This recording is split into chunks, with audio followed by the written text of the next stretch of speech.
ဒါကဒီပြီးခဲ့တဲ့14ရက်နေ့ကပေါ့ဘိုးရူနေ့ကဖြစ်တော့တာနော်မိပွိုင်းမှာဖြတ်ကူတာတွေတတိရှိကြပေါ့လမ်းတော်လမ်းလာတတိထားကြပါ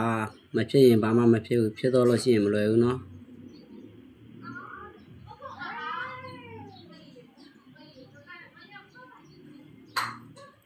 အမ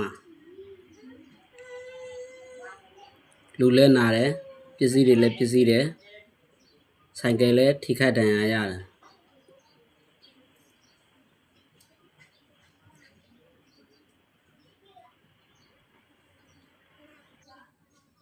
မလွယ်ဘူးနော်သွားတာလာတာတော်တော်တတိရှိဖို့လိုတယ်နော်